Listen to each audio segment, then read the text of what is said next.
Maintenant, on se retrouve en ligne avec Geneviève Paul, qui est directrice du Centre québécois du droit à l'environnement et qui vient nous parler d'un nouveau système de veille qui a été mis en place en collaboration avec l'Institut du Nouveau Monde. Je ne veux pas en dire trop quand même, là, c'est Geneviève qui va nous en parler. Bonjour. Bonjour Maude. Merci d'être avec nous ce matin.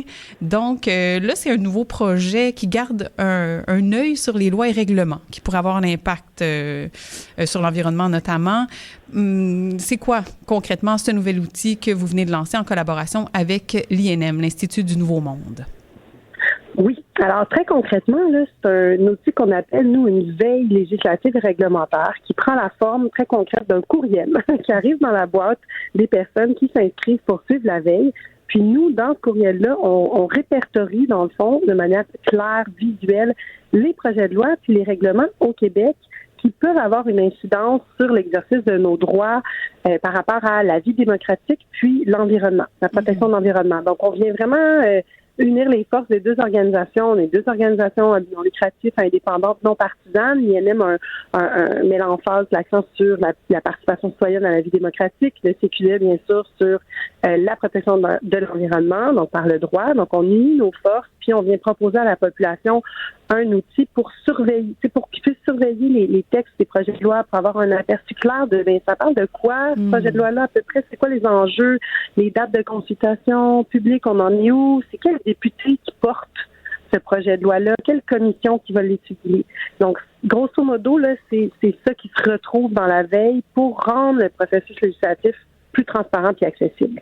Oui, d'ailleurs, il y a déjà un premier renvoi qui a été fait là, à la fin octobre sur de cette veille-là, et puis on peut y voir effectivement des textes assez concis, on y voit certains détails, notamment sur les projets de loi. Et là, à travers ça, à qui c'est destiné? On comprend que c'est les citoyens et citoyennes, que c'est pour le grand public. Et à quoi ça sert? Outre d'informer les gens, est-ce qu'il y a il y a comme une mise en action qui est proposée? Est-ce qu'il y a une possibilité pour les citoyens d'aller justement agrémenter la conversation autour de ces projets-là? Oui. Alors, l'objectif est double. C'est bien résumé. Là. C'est vraiment l'objectif premier, c'est vraiment d'informer, d'outiller les citoyens parce que c'est la base. En fait, il faut qu'on puisse savoir qui se passe pour suivre les débats puis y contribuer. Donc ça, c'est le premier objectif. Puis le deuxième, après, c'est oui, de permettre que les citoyens et les groupes intéressés puissent participer encore davantage.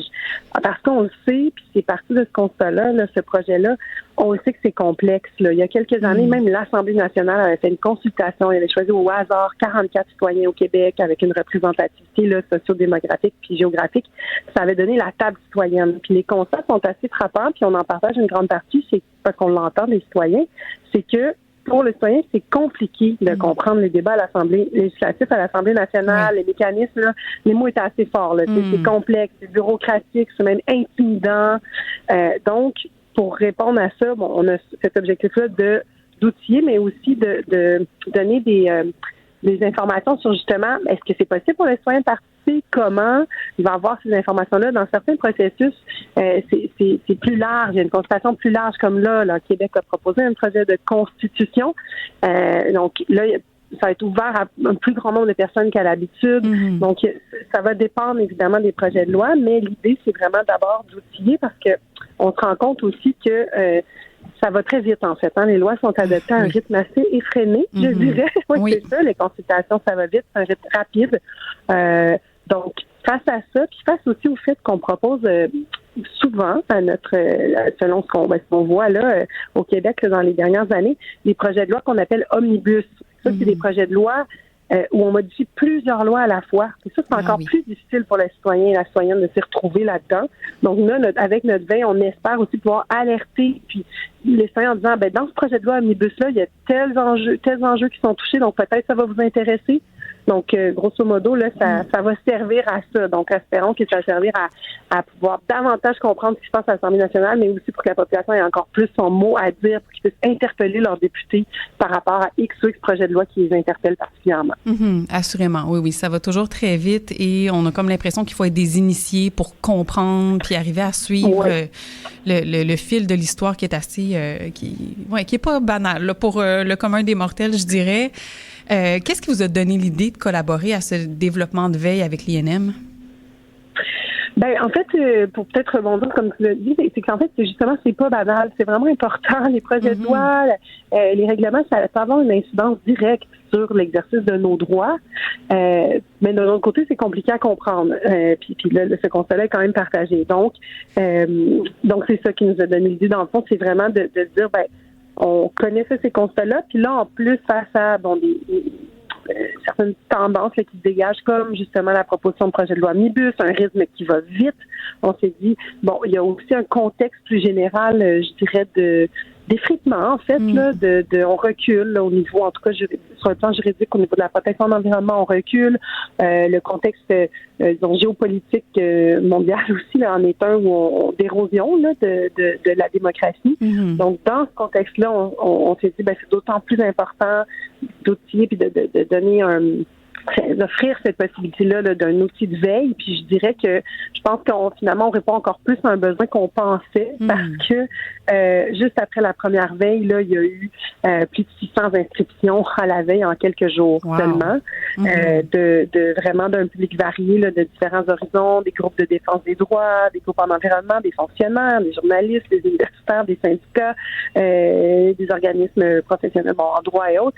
Donc, c'est assez large et on s'est dit, ben, tant mieux, parce que si ça répond à un besoin, ben c'est super. C'est ça l'objectif, là, vraiment. Puis c'est pour ça qu'on a eu l'idée de collaborer ensemble entre CQDE puis l'INM.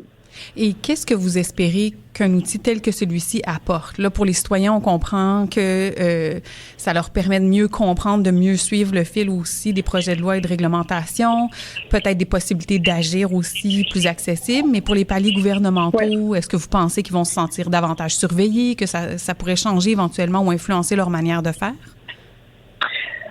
Ben, j'espère. Si ça amène les décideurs à se sentir, oui, à se sentir observés ou même à être davantage interpellés, je dirais, parce que, dans le fond, c'est les personnes qui ont été élues, qu'elles soient au pouvoir ou dans l'opposition, elles représentent les citoyens et les citoyennes qui les ont portés au pouvoir, qui font en sorte qu'elles puissent nous représenter à l'Assemblée nationale. Donc, plus on les interpelle, plus on exerce finalement nos droits démocratiques, au-delà, bien sûr, du droit de vote. Donc, ça peut prendre différentes formes, mais pour nous, ça serait fantastique, en fait, de voir cette veille-là contribuer à ce qu'il y ait de plus en plus de groupes de citoyens, de mouvements sociaux qui s'approprient, dans le fond, qui se saisissent des projets de loi, qui s'y penchent et qui puissent interpeller directement leurs députés sur des enjeux qu'ils trouvent soit problématiques dans les projets de loi ou alors féliciter leurs élus quand ce sont des projets de loi qui vont dans le sens de la protection de nos droits.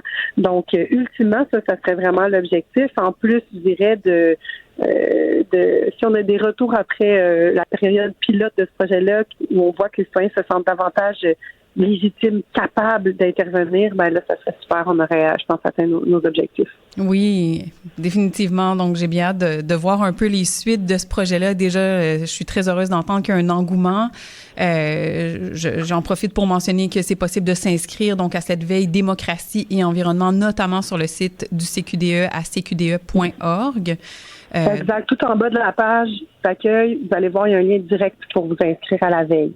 Voilà. Donc, tout le monde, inscrivez-vous. Moi, j'ai eu plaisir à le lire quand même. J'étais curieuse de voir cette première édition de cette veille. Puis, j'étais très satisfaite des résumés offerts, puis de la concision, puis de l'accessibilité aussi du langage. Donc, merci beaucoup pour ça. Geneviève Paul, donc je répète que vous êtes directrice du Centre québécois du droit à l'environnement. Merci d'être venue nous parler de ce nouveau projet de veille. C'est moi qui vous remercie. Merci, Maud. Bonne journée. À bientôt.